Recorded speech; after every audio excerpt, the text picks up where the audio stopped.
Assalamualaikum warahmatullahi wabarakatuh.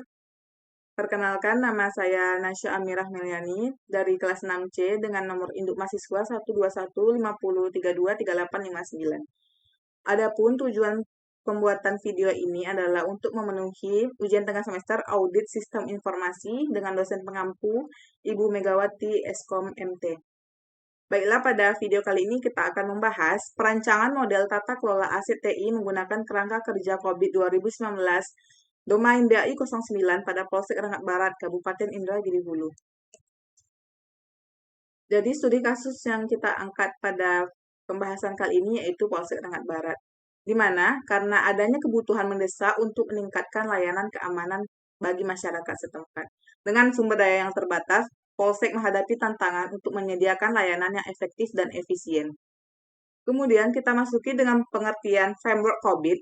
COVID adalah sebuah kerangka kerja untuk menyediakan standar dan panduan untuk aktivitas TI, dengan tujuan untuk mengoptimalkan investasi dengan menggunakan teknologi informasi dan memastikan pemberian layanan yang efektif dan jelas. Jadi, COVID 2019 memiliki objektif tata kelola dan manajemen yang dikelompokkan menjadi 5 domain yang terdiri dari 40 proses. Ada domain EDM, Evaluate, Direct, and Monitor. Yang kedua ada Align, Plan, and Organize, APO. Yang ketiga ada Build, Acquire, and Implement, BAI.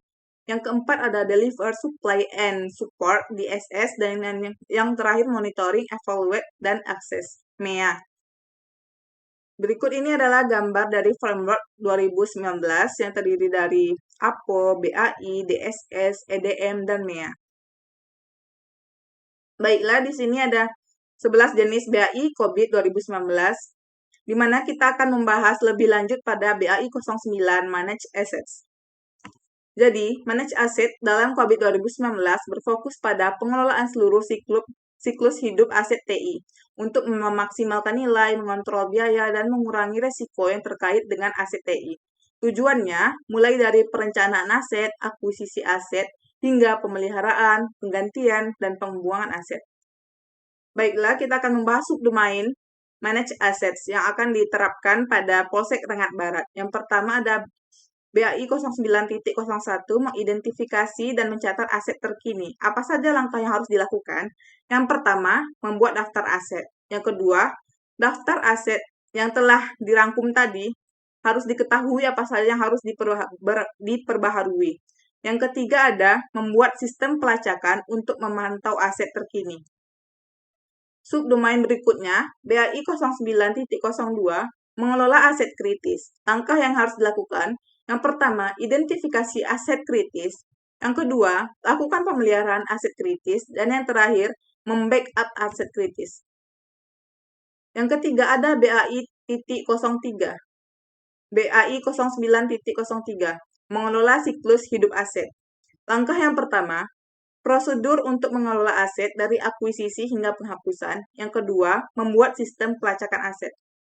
Selanjutnya, BAI 09.04 meningkatkan nilai aset. Langkah yang harus dilakukan, yang pertama, membentuk tim peninjau aset.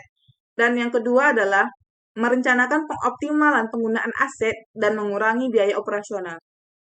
Dan yang terakhir adalah BAI 09.05, yaitu mengelola lisensi. Apa saja langkah yang harus dilakukan? Yang pertama, membuat daftar lisensi aset.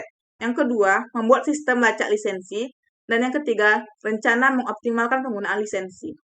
Baiklah, untuk mengukur pencapaian efektif dan efisiensi aset pada Polsek Rengat Barat, ditentukan oleh dua faktor, yaitu capability level dan level maturity. Nah, pada kali ini kita akan membahas capability level terlebih dahulu. Capability level memiliki 5 proses yang dimulai dari level 0 sampai level 5. Pada level 0, proses ini tidak diimplementasikan. Pada level 1, proses ini dilakukan dengan mencapai tujuan dasar. Pada level 2, proses ditingkatkan dengan baik dan direncanakan, dipantau, serta dievaluasi. Pada level 3, proses sudah didokumentasikan dengan baik. Selanjutnya, pada level 4, proses ini diukur dan dikendalikan menggunakan data kuantitatif. Dan yang terakhir adalah level 5, proses di tingkat ini terus ditingkatkan melalui inovasi dan peningkatan berkelanjutan. Berikut ini adalah daftar nilai proses kegiatan di mana N itu adalah tidak tercapai, P sebagian tercapai, L sebagian besar tercapai, F dicapai sepenuhnya dengan kriteria nilai masing-masing. Kemudian yang kedua ada pengukuran tingkat kematangan atau level maturity. Konversi nilai tadi, NPLF tadi, N dengan nilai 0, P dengan nilai 0,33, L dengan nilai 0,66, dan F dengan nilai 1. Kemudian langkah yang kedua kita akan mengonversikan rata-rata, di mana conversion sama dengan conversion score dibagi banyaknya pertanyaan. Yang ketiga, kita akan melakukan normalisasi, di mana mencari normalisasi yaitu conversion dibagi banyaknya level, kemudian dikalikan dengan capability level.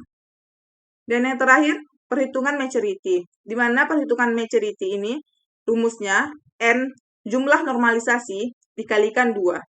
Berikut ini adalah rentang skor dari perhitungan maturity, di mana 0 sampai 0,5 tingkat kematangannya tidak lengkap, kemudian 0,51 sampai 1,50 itu tingkat kematangannya awal, rentang skor 1,51 sampai 2,50 tingkat kematangannya dikelola. Selanjutnya, rentang skor 2,51 sampai 3,50 tingkatnya yaitu ditentukan. Selanjutnya, rentang skor 3,51 sampai 4,50 tingkat kematangannya kuantitatif. Dan yang terakhir, 4,51 sampai 5 itu tingkat kematangannya mengoptimalkan. Berikut ini adalah penjelasan dari kuesioner capability.